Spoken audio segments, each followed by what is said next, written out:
it's Alberto Lombardi. Let me teach you how to play Cold Shot by the great Stevie Ray Vaughan. The riff changes throughout the song, and we will take a look at that too because it's really cool and makes a lot of difference. If you've been playing it like this, you are actually missing something very cool and important, so stay with me. First, we will take a look at the notes he plays. Then we will check out the techniques very unique to Stevie that you need to play it right, to play it like he does. Then we will take a look into these very important variations, including a few live tricks. As usual, we will learn this in E standard, because it's more convenient, but the original is of course tuned down to E flat. Give this video a thumbs up and let's do it.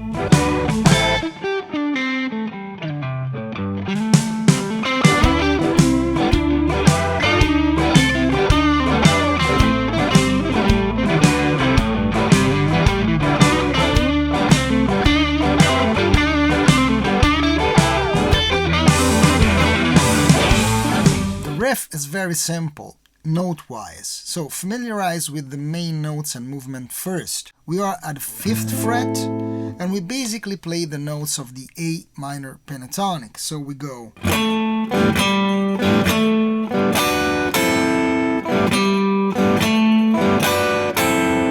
We just go downstroke on this A at the 7th fret, down on the G, down on the A, then we bar with the pinky at the 7th fret and bar with the first finger at the 5th fret. That's it, that's the whole riff, but in the hands of Stevie. So how can you make it sound like Stevie? Why is it so cool even if it's so simple? Well, as I said, a lot has to do with the way he plays it, but also the little variations he applies. Let's start with just the technique. The main element is the Texas Shuffle. I have a very detailed explanation on my Pride and Joy tutorial, so I highly recommend that you check it out when you finish this video. It's linked in the description, but I will recap the main elements. So the Texas Shuffle works like this. It's a combination of right and left hand. When you go downstroke, you actually fret closing your left hand, so whatever chord or notes you want to fret, you do on the downstroke. When you go upstroke, you release your left hand, you open it, and you let the strings ring loose, open, like this.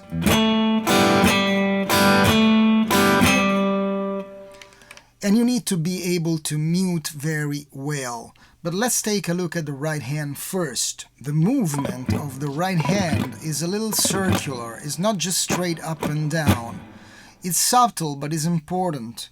So when you go up, you just take your elbow backwards a little bit, and then you push when you go downstroke, like this. When you go upwards on the upstroke, you actually go a little slower, so you get a little bit of a rake. And when you go down a little faster, so it's like this. Note that in this case, in the Cold Shot case, the Texas Shuffle, open-close thing, is a bit less pronounced than on heavier songs like Pride and Joy, for example. Yeah, you know, details, they're important. And another very important component is the muting. You have to make the strings you don't want to play silent. You do that with all the fingers of the left hand, in some cases with the right hand too, but not in this case. So when you go downstroke, you make sure that your thumb is muting your low E. The flash of your third finger is fretting the A, but is also muting the A open string, and the arch of the first finger is actually muting the upper strings, so that when you go on the downstroke, you just hear the A note, like this. Muting is very complex and basically uses every bit of flash that you have available of the right and the left hand to stop unwanted strings to sound. On Cold Shot basically is the left hand. But I have a full video on it and you can check it out after this, also linked in the description. Let's see now how Stevie changes the riff during the song. I told you at the beginning you were missing something. Stevie doesn't start by playing just the A at the 7th fret, like this. He actually plays the low A with his thumb together with the A at the 7th fret, in this way. So basically he's pressing with his thumb on the E string at the 5th fret, muting the low A, open A string, and fretting with the 3rd finger at the 7th fret the A, while muting the upper strings, like this. So the riff actually starts this way. Then he does it again.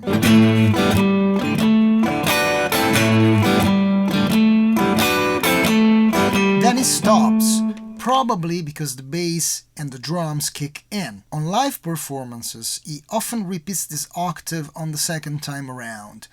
That makes me think that maybe it was the way he intended it all along, in the studio as well. You can hear a little bit of the low E in the studio, but it doesn't actually ring, so it's basically muted. Who knows? Probably until the bass comes in, that A note on the D string, this one, is a little too thin, so maybe he wanted to fatten it up. Like this. On the record there is also a little strumming before the first note, which I find very cool because it gets you into the groove before starting and gives you a sense of live performance, not a sterile studio performance. So you have... Also, check this out. On the part of the intro where it's just guitar, it cuts the A minor triad to restart the riff, like this.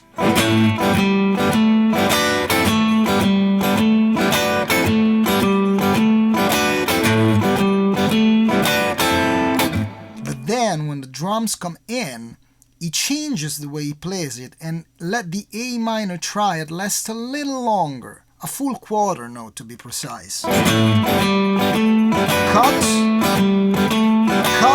drums in.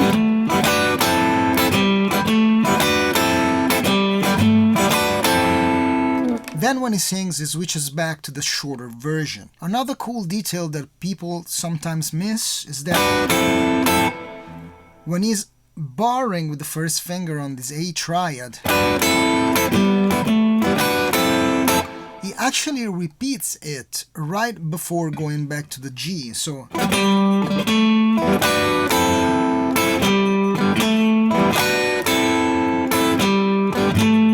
and this happens only when you have that long A minor triad, the quarter note A minor triad. So basically on the intros, but that's a very cool detail. Let's now see the chords. First, we have a stop before the chorus.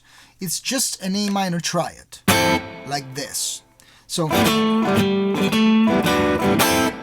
then we go into the D minor at the 10th fret, which starts the chorus. We always play the triad short, this one.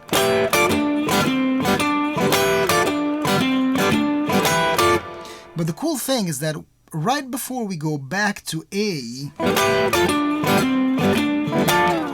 we do a slide backwards.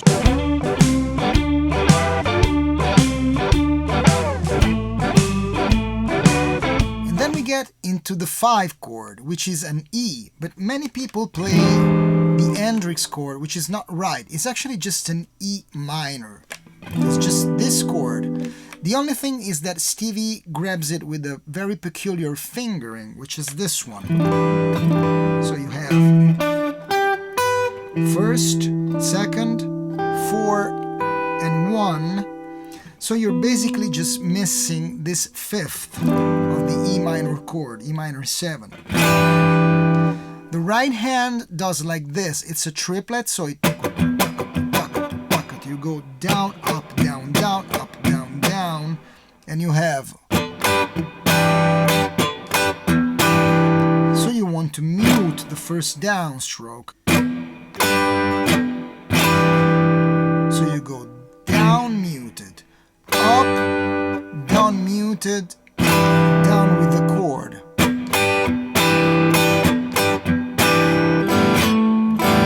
And you start the riff again. A cool variation he does is that he changes this later on and it goes at the 12th fret and he plays this E minor, which is the same that he plays in Scuttle Button. Don't forget to subscribe and click the bell for all notifications so you will not miss more videos like this.